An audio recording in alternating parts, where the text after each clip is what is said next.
Sérieux s'abstenir, une émission coup de pouce un peu spéciale parce que comme vous le voyez derrière moi, eh bien, on va parler boutargue avec un invité très particulier. Il a fait des tas de choses dans sa vie. Vous pourrez même suivre une émission qui raconte un peu son parcours, mais là, pour le coup, on est là ensemble pour lui donner un coup de pouce et surtout pour mettre en lumière eh bien, son usine de boutargue. Mais oui, vous avez bien entendu, il y a une usine de boutargue à Jérusalem. Welcome Pierre. Merci beaucoup Cathy. Bienvenue. Merci, Alors, plaisir. Le plaisir est partagé. En plus, on a goûté. C'est pour ça On l'a déjà partagé d'ailleurs. On a goûté, partagé. Elle est vraiment délicieuse. Merci. Merci d'abord de nous avoir fait partager ce petit moment très sympathique. Il faut savoir de quoi on parle. Ah ouais, exactement. Alors, première fois qu'il y a une usine dans notre histoire à Jérusalem, une usine de boutargue, c'est la première, depuis le roi David. Depuis David Amelech, ça fait 2000 ans, c'est la première fois qu'il y a une usine de boutargue en Israël, Jérusalem. Alors, c'est assez rigolo parce que vous n'êtes pas tunisien, a priori. Non, je suis constantinois. Voilà. Bon, c'est la frontière. Vous avez fait plein de choses dans votre vie. Pas mal. Vous êtes musicien, Exact. L'autre partie de votre temps. Mm-hmm. Alors, pourquoi avoir choisi ce produit-là particulièrement ? C'était comme un rêve. J'ai toujours voulu faire de la boutargue. J'aime ça. Ouais. Mon fils adore ça. Ok. D'ailleurs, pour ça, ça s'appelle Mika Delight. C'est le nom de mon fils, Mika. Et j'ai pensé que c'était le moment de le faire. Donc, j'ai commencé. J'ai voulu faire quelque chose de bon, de propre. Et de donner du nachat aux gens. Parce qu'en Israël, il n'y avait pas vraiment de la lamproute en plus. De la Donc, boutargue. c'est des produits d'importation qui viennent de France en général. Des produits d'importation qui viennent de France. Il y a toujours un peu de problèmes de stockage, de problèmes d'approvisionnement. Donc, on a décidé de faire ça ici. En plus, en tant que Olé Khadash, ça nous donne une activité professionnelle. Donc, on apporte au pays un peu d'économie pour pas être parasite. Mm-hmm. Donc, on veut apporter... Donc, c'est pas le genre, je crois, de Pierre Nakache d'être parasite. Non, pas du tout, bon. mais enfin, on veut plus le démontrer. Et puis, ça fait une activité professionnelle. Alors, comment on fait quand on est au Lechadash, qu'on ne parle pas forcément la langue, pour se lancer Même pas du tout. Pas du tout. Pour se lancer dans une telle aventure, créer une usine. On doit avoir affaire au pouvoir public, au ministère d'Abriout, au ministère de la Santé. Il faut avoir des autorisations, la cache-route. C'est parcours du combattant, j'imagine. Il y a énormément de barrières à faire tomber. Pour un problème, c'est qu'ils ne connaissent pas le produit déjà, pour commencer. Donc en Israël, quand on veut créer une entreprise avec un produit inconnu de tous ces ministères, c'est compliqué ? C'est très très compliqué. Pourquoi ? C'est-à-dire que j'aurais ouvert un falafel, j'aurais eu les shurim, les autorisations en quelques heures, mais vraiment quelques heures. Mm-hmm. Un falafel, de la tréna, du hummus, ils connaissent.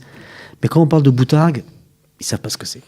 Ils ne savent vraiment pas ce que c'est. Alors, donc il a fallu qu'on les éduque. Et c'est ce qu'on a fait, on les a éduqués aux produits, on leur a appris ce que c'était, on leur a montré des vidéos, on leur a montré un produit fini. À qui vous avez montré ? On avait ministère de la Santé, ministère de la Santé, département du vétérinaire, ministère de l'Agriculture. C'est ces trois départements-là qui décident en fait des autorisations pour ouvrir une usine. Ça a pris combien de temps ?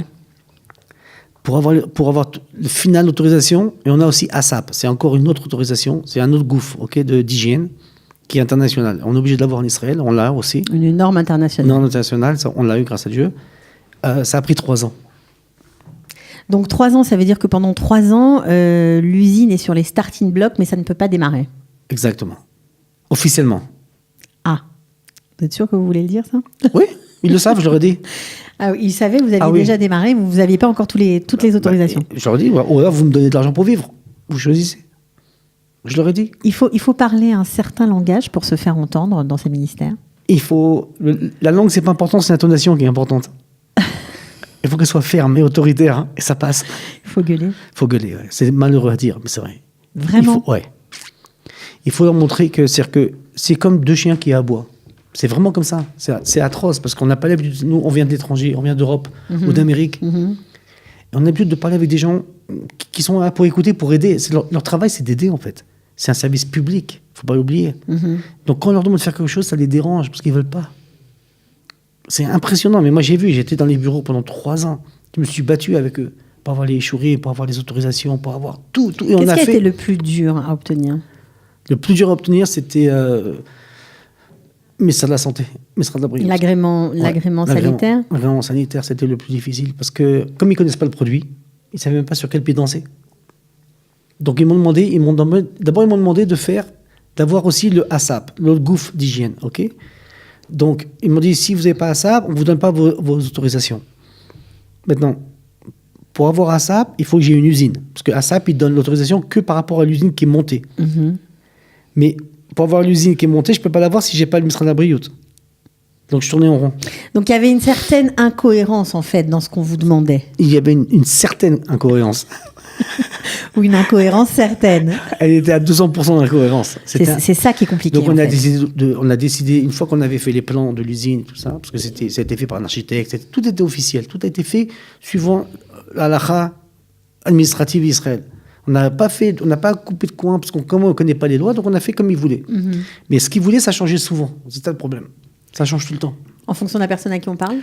Non, même en fonction de la personne avec qui on parle dans les bureaux, mais même la loi change ici. Il faut savoir que la loi change. Ça change très souvent. Très souvent. Moi, j'ai un ami qui a fait rentrer un conteneur de marchandises ici, pour vous expliquer. Ils lui ont dit de mettre une certaine étiquette sur les cartons. Pendant que la marchandise était en voyage en bateau, ça a changé. Quand c'est arrivé là, ils n'ont pas accepté. Très compliqué. C'est très compliqué. Alors, comment on fait ? Apparemment, vous arrivez bien à vous débrouiller. Avec une belle voix et des beaux gestes, on y arrive. Vous en êtes venu aux mains, sérieusement ? Vous êtes énervé, vraiment ? Ouais. Sérieux ? Ouais. À quel moment ? Une fois avec le chef vétérinaire de Tel Aviv, et une fois avec le ministère de la Santé ici à Yaffa, à Jérusalem, où le bureau il a volé. Pourquoi ? Parce qu'ils se foutent de nous. Ils vous disent, on attendait ce échour, cette autorisation pendant 3 ans, et elle me demande encore un petit détail que je lui fais dans la même journée. Ok. Un détail technique. Un détail technique. Un appareil sur un robinet ou quelque chose comme ça. Ça s'appelle un mazar. Okay. Un mazar, c'est comme un filtre à l'arrivée d'eau. Donc je le fais tout de suite. D'accord ? Donc c'est des frais en plus, c'est des coups de fil en plus, c'est des casse-têtes en plus. Je le fais sur place. Je envoie les photos, j'envoie toutes les autorisations, comme quoi ils sont certifiés, ministère de la Santé, tout ça. Elle me répond, me dit ok, c'est bien, la semaine prochaine tu auras le. Je fais non, c'est maintenant, je le veux. Et là, elle m'a dit non, la semaine prochaine, je fais bon, j'arrive. Et de Givatchérou, là, il y a Reviafo, c'est rapide. Ouais. C'est 7 minutes de voiture. Ouais. J'arrive là-bas et. Le bureau a volé.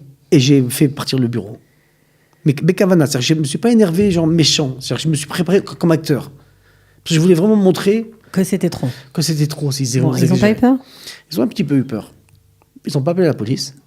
Mais ils ont eu peur et j'ai eu le show le lendemain matin. Donc, comme quoi, c'est ridicule d'en arriver là, alors qu'on a fait tout ce qu'il fallait faire.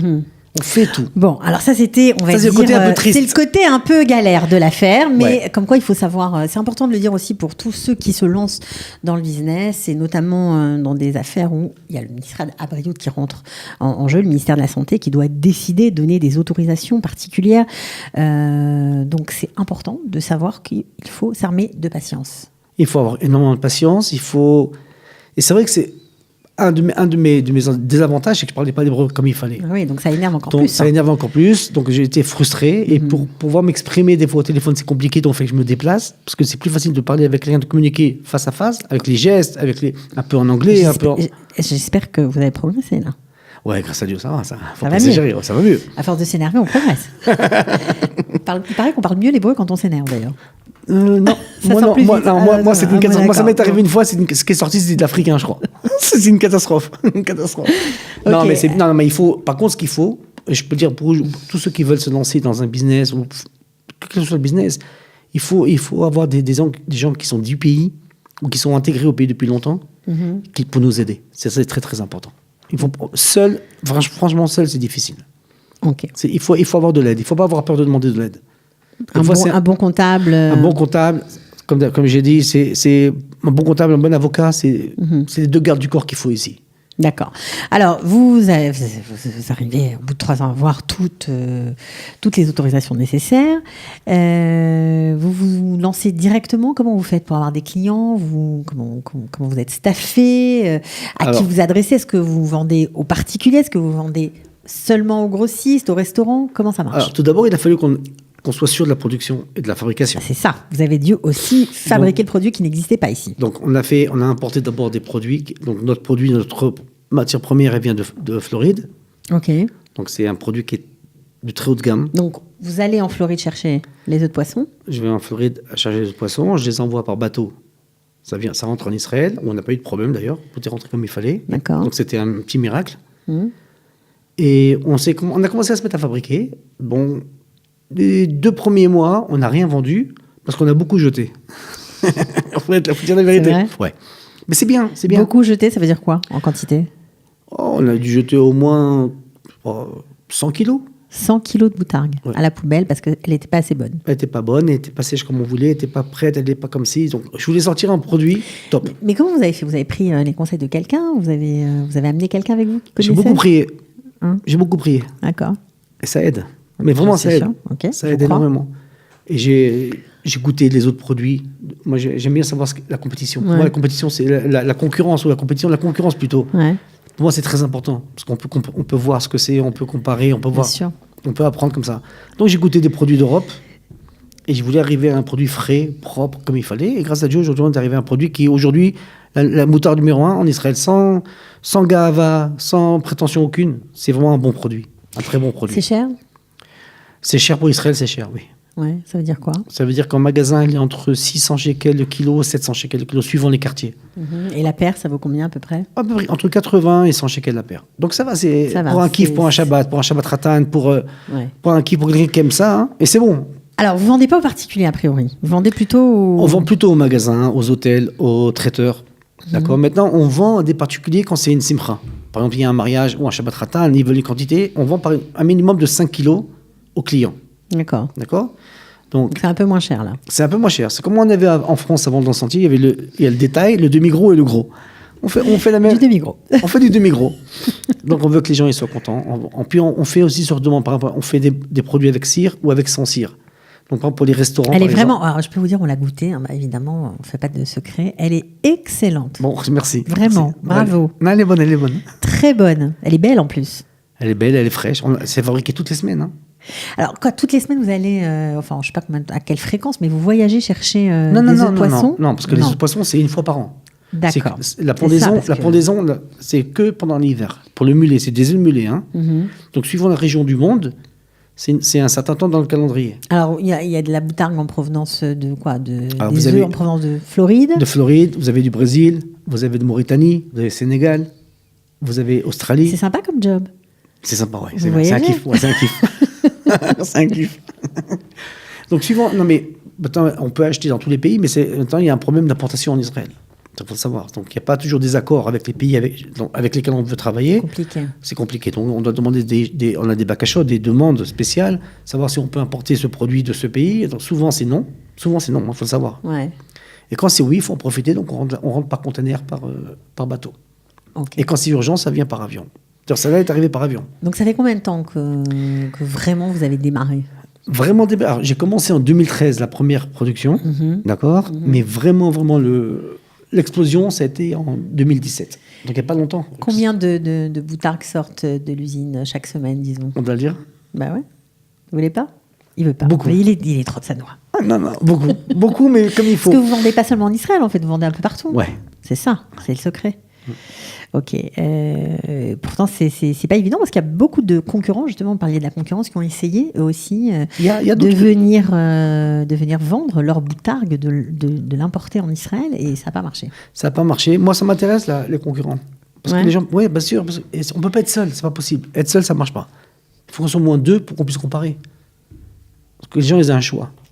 Et la personne, elle sait qu'elle est en bonne santé le jour où elle tombe malade. Donc le jour où il y a on peut comparer, on va dire ouais, ça est vraiment très bon. Mais quand il n'y a que ça, hein, c'est un autre problème. Non, mais pour moi, il y a eu des problèmes. Il y a eu des gens qui ont rentré de la marchandise dans les valises, ou même officiellement, c'est compliqué. C'est très compliqué. Ok, avec des problèmes d'autorisation, on a compris. Alors, vous avez quand même une touch particulière, parce que vous faites les choses bien, il faut bien le dire. J'essaye. Le packaging est soigné. Vous avez aussi un super marketing. On peut vous trouver sur Facebook, Mika Delight, ou sur Instagram, Mika Delight aussi. On peut commander directement avec un téléphone? Bien sûr. Bah alors, allez-y, donnez-le. Alors, le numéro de téléphone, c'est 052 59 89 777. C'est jackpot. C'est jackpot. Bon, en tout cas, nous, on voulait vraiment vous donner un coup de pouce. Même si gentil. vous ne vendez pas aux particuliers, on aime bien montrer aussi les gens qui se mouillent et qui ne désespèrent pas et qui essayent de monter il faut. des business en Israël. C'est pas toujours Il faut le faire, il faut pas avoir peur. Comment vous voyez les Israéliens? Les Israéliens sont signifiques de barbarie.